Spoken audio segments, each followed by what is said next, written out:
seperti itu. Nah, kadang dilema juga gitu sebenarnya apa sih gitu. Apa sekarang kan banyak juga tuh lowongan-lowongan kerja gitu kan.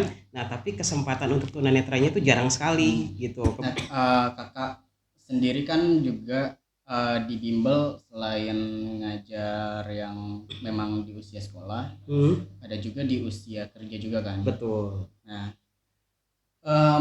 so far em, tunanetra gitu yang pernah kakak temui, pernah kakak ajar gitu ya, Hmm. itu kualitasnya seperti apa? Atau potensi kualitasnya itu seperti apa? Pernah dapat sesuatu yang gak enak gak? Sering. Dari nasabah. Itu makanan Gimana tuh? sehari-hari, kawan.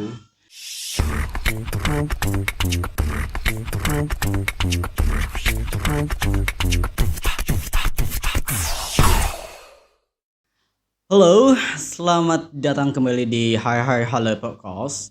Dan di sini kita sudah bersama Kak Sofyan Sukmana. Say Halo. hi Kak. Halo. Ya, apa kabar? Alhamdulillah, selalu sehat dan tetap semangat dong. Yeah. Kak Sofyan ini sudah apa ya? Suhunya tunanetra udah Waduh. banyak. Suhu tuh. Sebenarnya tua amat ya gue ya. So, enggak dong, kita sama. Even di konten kreasi aja Kak Sofyan udah duluan nih. Ya, baru mulai dikit itulah, iseng-iseng aja gitu.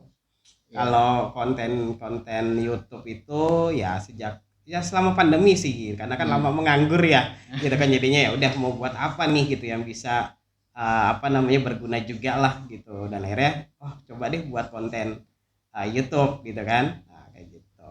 Nah, per bulannya dapat berapa tuh Kak? Per bulannya, aduh, gak enak kalau Dari di spill di YouTube. sini. Ya pokoknya ya lumayan lah bisa buat beli kerupuk lah. Dapat gendar tukang bakso ya. Iya betul gitu. Sama abang-abangnya tapi enggak ya. Nah, sebagai konten kreator juga yang juga banyak apa ya, mengkreasikan sebenarnya lebih kalau teman-teman tahu kontennya Kak Sofyan ini, nanti teman-teman cari aja di YouTube itu Dunia Netra. Nanti di situ ada channelnya Kak Sofyan. Itu banyak banget tutorial dan pembelajaran di sana gitu. Dan sebagai orang yang berkecimpung di dunia kreasi, begitupun juga menjadi orang yang apa bahasanya ya, yang sebenarnya di YouTube-nya lebih banyak tentang pendidikan mengajar dan IT ya Kak. Betul. Oke, nah sebenarnya kakak ini sebelum jadi apa namanya konten kreator sekaligus kerja kakak sekarang nih sebagai pengajar. Ya. Disclaimer guys, Kak Sofyan juga sebagai pengajar. Kakak nih dulu kerja apa? Ya, jadi saya itu pernah bekerja di salah satu perusahaan BUMN ya, yaitu di PT Pelni Pelayaran Nasional Indonesia. Pada saat itu di tahun 2013 sampai 2015 ya. Pada saat itu job desk-nya adalah admin sosmed, lalu pembookingan tiket kapal via website, dan juga lebih banyak di dunia call center-nya sih gitu. Selain itu saya juga pernah bekerja di CIMB Niaga itu sebagai telemarketing officer. Itu sejak tahun 2016 sampai 2017 ya. Itu selama setahun kurang lebih. Gitu di CIMB Niaga. Seperti itu. Kalau gitu selamat Anda keterima kerja di Farhan Askalova Broadcast. Oh, iya. Jadi kayak interviewer kayak kita ya. Iya. Nah, sekarang kakak kan aktif juga selain di YouTube tadi di ranah medianya kakak di YouTube lah ya. Nah, kakak sendiri kan punya bimbel gitu. Punya boleh diceritain gak Kak? Bimbelnya itu apa dan bagaimana sih kakak kok mau awalnya bikin ini dan visinya gitu? Iya, nah sebenarnya apa namanya di awal-awal juga ya orang tua saya, istri saya gitu kan, kenapa sih gitu harus resign di pekerjaan sebelumnya gitu kan, yang mungkin sudah punya gaji tetap gitu kan. Nah tapi saya resign dan membuka bimbingan belajar ini gitu kan ya. Nah apa namanya ya awalnya ada itu gitu, ketidaksetujuan gitu kan ya, tapi ya saya meyakinkan orang tua saya, meyakinkan istri saya gitu kan, udah bismillah doain aja gitu kan, insya Allah apa namanya ada jalannya gitu kan, ada rezekinya juga gitu. Nah jadi itu saya mendirikan bimbingan belajar Lentera Inklusif itu di tahun 2018. Nah, jadi bimbingan belajar Lentera Inklusif ini adalah lembaga kursus informal yang menyediakan program belajar ramah disabilitas bagi masyarakat disabilitas maupun masyarakat non disabilitas di seluruh Indonesia gitu ya. Nah, kenapa sih gitu saya mendirikan bimbingan belajar Lentera Inklusif ini gitu? Karena apa ya? Ya kembali lagi ke eh, jadi disclaimer juga, saya kan tunanetra tidak dari kecil ya. Gitu kan, saya tunanetra itu sejak usia 15 tahun di tahun 2004 gitu. Nah, jadi apa ya? Ada stigma yang melekat di tunanetra gitu loh pada saat itu gitu kan ya, gitu. Ketika saya awal tunanetra, yaudah Sofyan belajar pijat aja gitu kan, kayak gitu. Oh, Gitu, massage. iya massage gitu kan ya. Nah tapi di situ saya tidak punya keterampilan itu gitu kan ya. Terus saya pikir juga pada saat itu kalau saya mijit kayak saya nggak kuat deh gitu kan. Pada saat itu masih kecil kan gitu, masih usia 16 tahun. Aduh kayaknya capek banget gak Ototnya. sih, iya gitu, dan butuh keterampilan gak sih. Nah jadi akhirnya saya tuh berpikir kayaknya bisa nggak sih gitu peluang lain untuk teman-teman tunanetra gitu kan ya. Nah seperti itu, dan akhirnya ya dari situ saya coba belajar belajar menggali terus apa sih gitu yang bisa mengembangkan teman-teman tunanetra, khususnya diri saya sendiri pada saat itu gitu kan, gitu. Dan akhirnya saya mau coba, kenapa nggak coba teknologi ya gitu kan. Kan pada saat itu juga saya sudah belajar menggunakan pembaca layar, sudah menggunakan apa namanya komputer bicara gitu kan ya, gitu. Ada juga pada situ masih zamannya talks gitu kan. Nah kenapa saya tidak mendalami itu gitu kan ya. Nah seperti itu, awalnya seperti itu sih. Dan terus nah stigmanya sendiri adalah karena ya seringkali penyandang tunanetra itu dipandang sebelah mata karena tidak memiliki kemampuan yang mumpuni di bidang teknologi ataupun intelektual gitu kan. Nah apalagi di zaman sekarang gitu kan, kita sudah dituntut untuk dapat melek teknologi nih gitu. Salah satunya itu ya dapat mengoperasikan komputer gitu, menurut saya seperti itu ya. Nah kayak gitu, apalagi kan sekarang sudah ada kesempatan nih dari pemerintah gitu kan, minimal 2% dari jumlah apa namanya jumlah karyawannya gitu kan ya untuk perusahaan BUMN, dan minimal 1% itu untuk perusahaan swasta. Nah menurut saya ini adalah kesempatan gitu bagi teman-teman ya untuk dapat menggali potensinya misalkan di bidang teknologi atau di bidang IT gitu ya, dan bisa bersaing dan ikut serta juga gitu di dunia kerja. Seperti itu awalnya sih, seperti itu. Nah, tadi kan kakak sempat nyebut juga nih soal kuota 2% dan 1% pekerja disabilitas itu tadi. Nah, saya mau tanya nih, selama kakak apa namanya amati gitu, realisasinya gimana kak untuk ininya, so far yang kakak tahu gitu soal apa namanya soal disabilitas, apakah banyak disabilitas yang bisa masuk sana, dan apakah dari sisi kualitasnya dari ininya gitu. Ya apa ya, ya mungkin ya saya juga kurang tahu juga gitu kan di dunia kerjanya seperti apa itunya kan gitu ya. Tapi kan kalau di apa namanya penglihatan saya gitu kan ya, kayak teman-teman tunanetra aja tuh agak sulit ya gitu untuk mencari kerja sendiri gitu, itu terbatas sekali gitu kan, seperti itu. Nah kadang dilema juga gitu sebenarnya, apa sih gitu apa sekarang kan baik juga tuh lowongan kerja gitu kan. Nah tapi kesempatan untuk tunanetranya itu jarang sekali gitu, kebanyakan ya ada untuk disabilitas apa namanya tunadaksa ataupun disabilitas tuli gitu kan ya. Nah sedangkan kesempatan tunanetranya nih apa ya, menurut saya untuk sampai sekarang kayaknya terbatas gitu loh. Itu sih gitu. Nah sebenarnya saya Tantangan juga, sebenarnya apa sih nah nah itu dia sebenarnya kan, di sini kembali lagi ya apa namanya, apakah di sini pihak perusahaannya yang belum tahu kebutuhan teman tunanetra sendiri itu apa sih gitu kan ya. Seperti itu, apakah juga memang yang dibutuhkan di si perusahaan ini ya memang bukan untuk tunanetra gitu kan ya. Nah seperti itu sih gitu. Jadi kadang dilema juga gitu. Nah sebenarnya kayak misalkan teman-teman netra, sebenarnya kan kalau bekerja itu sudah, ya saya sendiri ya pengalaman bekerja di BUMN, pengalaman bekerja di CIMB Niaga gitu kan ya, di bank. Nah jadi hanya butuh satu komputer yang diinstal dengan pembaca layar atau screen reader. Nah setelah itu ya pelengkapnya mungkin kalau misalkan mau agar bisa baca hard copy ya bisa disediakan scanner gitu kan ya. Nah tapi kan sekarang itu sudah banyak aplikasi ya gitu, dan tentunya juga pasti sebelum dijadikan hard copy itu pasti juga ada soft copy-nya dong gitu kan ya. Nah kayak gitu. Nah mungkin bisa diberikan soft copy-nya nih ke teman-teman tunanetra agar bisa diakses di di komputer bicara yang digunakan oleh tunanetra seperti itu. Kak Givari mau masuk nih kayaknya. Kak Givari bukan ya? Ya, tutup pintunya lagi. Kirain Kak Givari mau join. Iya. Di sebelah ada Kak Givari guys. Iya. Kalau belum kenal Kak Givari ya lihat aja video sebelumnya lah. Banyak Iya, banget iya. orang. Iya, iya. Nah, jadi sebenarnya untuk bisa katakanlah bekerja gitu. Sebenarnya perusahaan atau pemerintah itu harus menyediakan apa dan apa kebutuhan esensial dari ya tunanetra, karena kita ngomongin tunanetra ya saat ini, yang esensial untuk tunanetra untuk bisa bekerja dan memberikan kualitas terbaiknya gitu di dalam pekerjaan itu.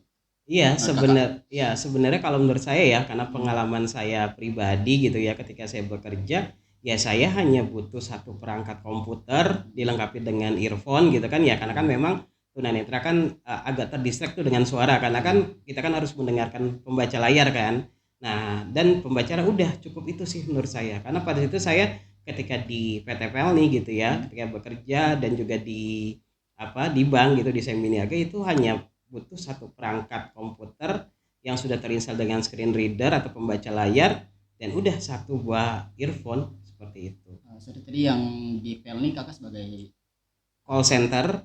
Ya, sebagai call center, pembookingan kapal via website dan juga saya sempat juga dapat job desk itu untuk admin sosial medianya. Yang CIMB? Yang CIMB Niaga itu sebagai telemarketing officer.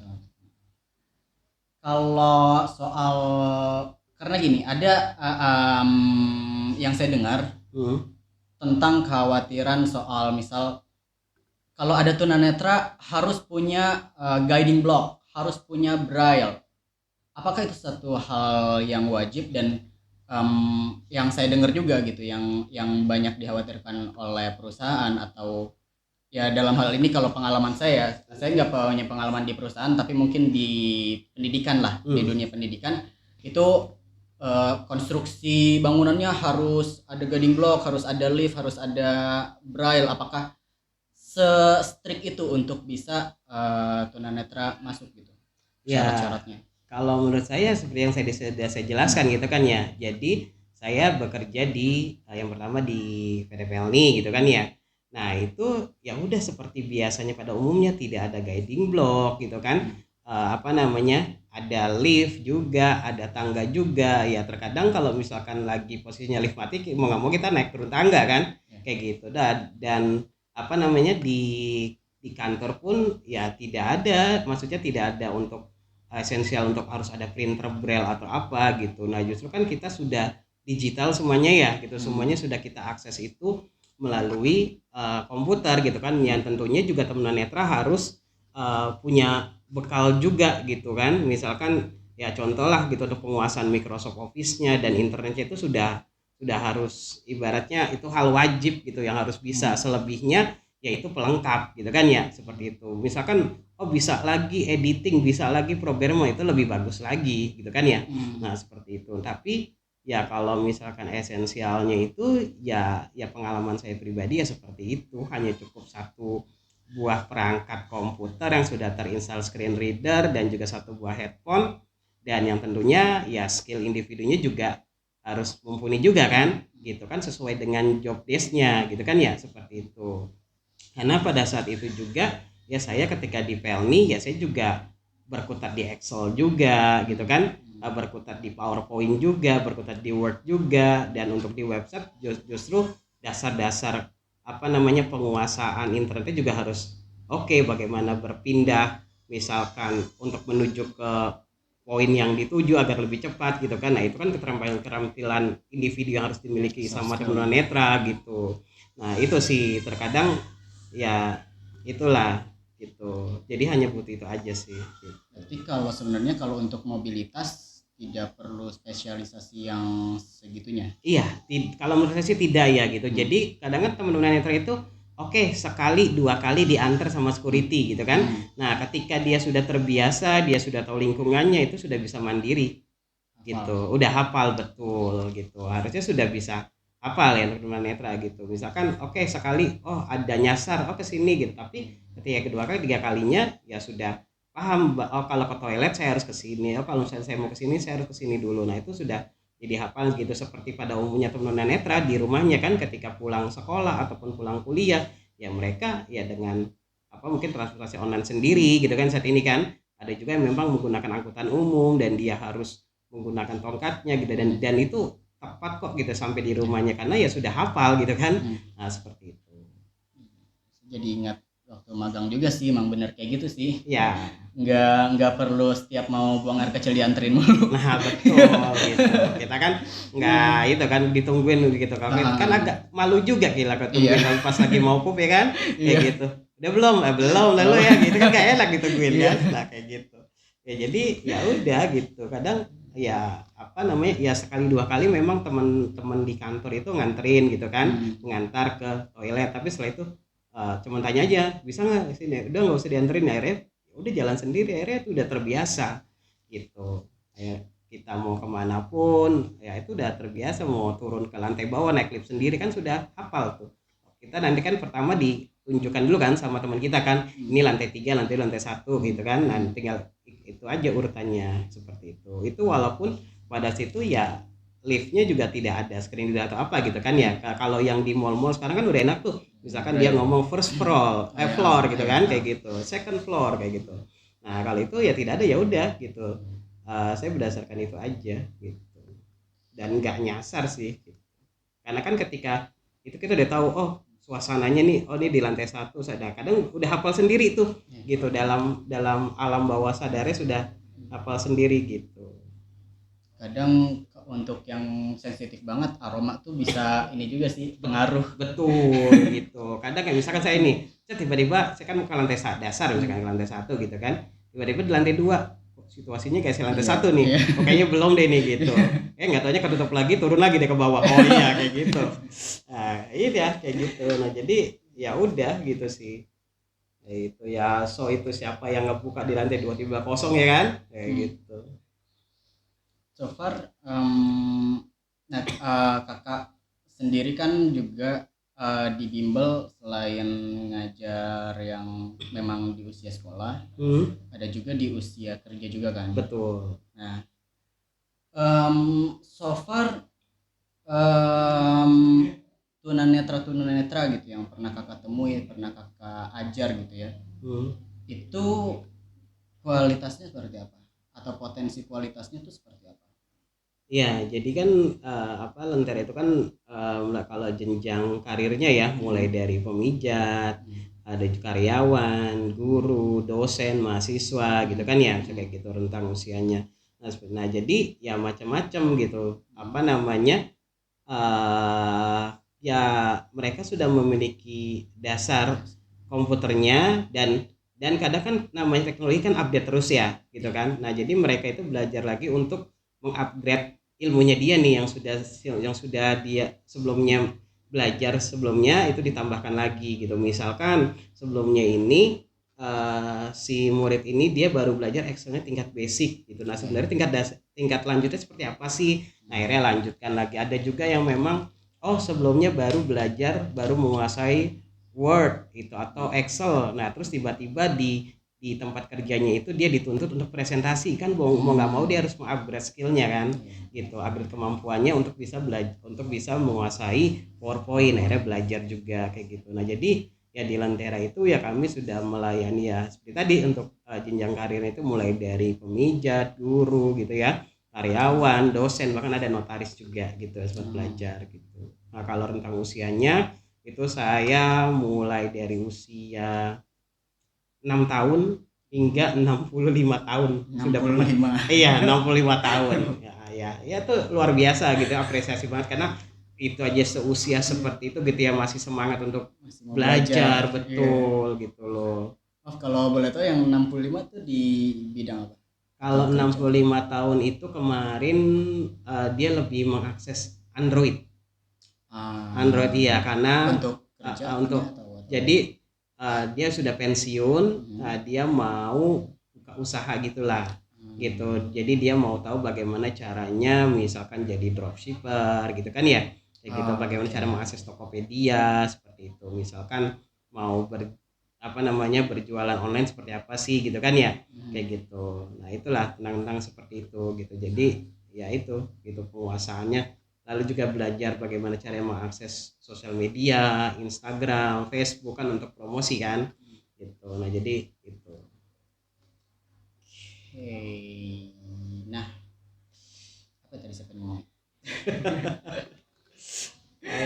Nah kalau Farhan sendiri kemarin pengalaman PPL gimana tuh ketika kuliah di dunia kerjanya sendiri? Apa sih yang dibutuhin sebenarnya kalau yang kan kalau saya kan udah lampau ibaratnya gitu kan ya. Nah kalau yang sekarang itu apa sih gitu yang dipersiapkan sama kantornya Farhan PPL itu sebenarnya?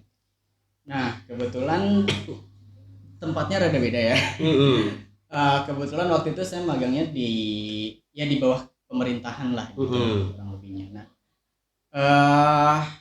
sebenarnya esensi kebutuhannya nggak jauh beda, sama gitu. Cuman mungkin kalau Kak Sofyan kan memang di bidang IT banget gitu kan ya, untuk bikin program dan segala macam gitu kan. Dan telemarketing itu juga ini kan apa namanya? Komunikasi. Ya komunikasi lah gitu. Kalau saya sih waktu itu kebetulan waktu magang itu saya diletakin di fungsi ekonomi gitu. Tapi sebenarnya anak magang itu ya apa namanya main jobnya itu ngurusin media sosial gitu main jobnya. Gitu. Nah pada saat itu memang tempat saya magang itu belum setahu saya selama periode ketua kepalanya di situlah. Kepalanya di situ emang belum ada disabilitas yang masuk di sana, yang belum magang, belum pernah magang di sana gitu. Jadi saya disabilitas pertama, tunanetra pertama gitu. Dan itu juga sebenarnya dijorokin sama teman sih. Di situ ya mereka belajar juga sih jujur di sana. Untuk apa namanya? Kalau untuk mobilitas, alhamdulillah banget gak masalah sama sekali. Gitu. Dari segi bangunannya pun sebenarnya udah akses sebenarnya dari bangunannya. Cuman memang mereka karena belum punya pengalaman gitu, belum pernah berinteraksi gitu dengan mahasiswa disabilitas. Jadi memang kalau di awal-awal itu ini sih apa namanya mereka tuh agak banyak jagain lah kayak gitu. Dan teman-teman magang juga banyak yang kayak gitu. Misalnya keluar kursi dikit nih langsung tanya mau kemana gitu. Itu juga ya saya dengar cerita juga dari teman saya yang kerja di Pertamina tuh seperti itu. Iya gitu. Baru suara berat geser bangku dikit udah mau kemana gitu. Padahal dia sendiri sebenarnya bisa gitu. Gue nggak usah dianterin gitu loh kayak gitu. Udah bisa sendiri gitu. Iya kayak gitu. Paling ada satu kejadian lucu sih. Sebenarnya kan kalau ya. Jadi ya ini mungkin pembelajaran dan mungkin yang ngasih tugas saya waktu itu belum tahu gitu kalau saya tunanetra karena kan kalau sebenarnya kalau di luar nih look saya kan nggak kelihatan nggak terlalu kelihatan nggak apalagi kebetulan bola mata saya kan juga masih bergerak gitu masih sensoriknya masih ada gitu cuman gambarnya aja di saya nggak kelihatan gitu. Nah itu mungkin salah paham kali ya nggak tahu saya tunanetra gitu. Jadi baik lagi main job kita ngurusin media sosial. Kalau saya waktu itu karena memang saya nggak bisa desain visual kan di captioning biasanya kita tuh di captioning sama sisanya tugas tugas dadakan lah dari staff biasanya untuk cariin data, terus minta apa namanya, ya umumnya cari data lah gitu. Jadi cerita lucu waktu itu ada, ya namanya anak magang kan biasanya kadang-kadang disuruh apa aja ya. Nah karena waktu itu saya dikasih kertas gitu, dia tahu saya ditempatin di fungsinya beliau. Terus saya dikasih kertas, terus dia bilang kayak gini, kamu yang ini ya Farhan ya, yang di ekonomi ya, ini tolong potongin kertas dong yang ini gitu. sampai batas ini ya, sampai batas ini gitu. Itu saya bengong aja. Nah terus gimana? Kok dia bisa gak disounding sih? Aku kurang tahu dah gimana. Kebetulan kan memang di situ staffnya tuh bolak-balik mulu gitu. Maksudnya iya. banyak keluar kota. Kebetulan waktu itu luar, ya. kebetulan kan kalau saya tempatnya di apa namanya, ya instansi di bawah Kemlo gitu. Jadi staffnya tuh banyak yang nanti tiba-tiba ke Korea, tiba-tiba. Iya. Kebetulan waktu itu Indonesia jadi tuan rumah, itu banyak keluar kota juga gitu staffnya gitu. Nah itu saya sih nangannya cuman bengong, terus nyolek teman saya, bantuin gue dong. Udah akhirnya ngotongin beliau, tapi yang nganterin ke ruangan staffnya saya gitu. Terus dia baru tahu. Iya baru tahu. Terus kata dia apa? Kata dia, oh iya maaf gitu. Oh gak apa-apa, tadi udah bantuin kok, santai. Iya. Wah, takut disumpahin nih kan. nyuruh tunet kayak gitu. Iya. Tapi itu seru sih. Iya, seru emang kayak gitu sih. Ya kadang kan ya kita awal-awal kerja pasti ya kayak gitu kan, gitu orang pada kepo gitu kan dengan komputer kita, gimana cara kita bisa kerja. Itu sering banget. Iya kayak gitu tuh, udah kan kita ibaratnya itu udah makan sehari ketika kita sekolah inklusi juga kan kayak gitu kan. Kita kuliah gitu pasti kepo banget tuh gitu, ketika kita baru dengerin baru itu kan gimana cara lo bisa baca tulisan, gimana cara bisa baca chat, bisa balas kayak gitu. Wah udah ada. Kadang-kadang suka dites ya. Coba WA gue gitu. Iya kan kayak gitu. Kalau saya kok ngomongnya lagi tuh maksudnya coba yang aneh-aneh gitu. Gimana? Kan karena kan NVDA kan kalau yang si Damayanti kan itu kan yang A sama H jadi gitu kan. Oh iya. Dibuat banyak gitu. Kayak gitu. Iya. Konyol emang. Iya itulah. Kadang ya kayak gitu-gitu lah ya, tapi ya so far ya seru lah gitu selama saya kerja di Pelni gitu ya, selama saya kerja di Seminaga. Dan Seminaga itu lebih ke marketing sih sebenarnya, sales marketing. Kita menawarkan produk ke nasabah ya gitu. Nah, menawarkan produk, pernah dapat sesuatu yang gak enak gak? Sering. Dari nasabah. Itu makanan sehari-hari kawan. Iya, jadi ya saya pernah ya ibaratnya dihewan-hewanin lah kayak gitu. Iya kayak gitu, kaki 4 semua deh tuh punya, selain jelek-jelek yang bisa bahan ituan. Iya gitu loh, dasar lo gitu. Kayak gitu A B gitu, kayak gitu dasar lo penipu lo kayak gitu. Padahal ya kan kita juga kan kerja ya gitu. Kadang saya ketawa-tawa aja karena kan udah gitu. Ayo Pak gimana Pak kadang kayak gitu aja sih kayak gitu. Gimana Pak, langsung dimatiin ya gitu sih. Ya itulah ya apa namanya, ya menurut saya ya itu tantangannya lah gitu kan ya, namanya kita kan nawarin produk kan, dan memang juga ya itu kan kita nawarinnya setiap hari ya kadang ya gitu kan, ganti-gantian gitu, mungkin juga ya nasabah juga itu juga gitu. Tapi ya gimana mau tuntutan kerjaan seperti itu kan, ya resiko pekerjaan seperti itu gitu ya, sudah lah.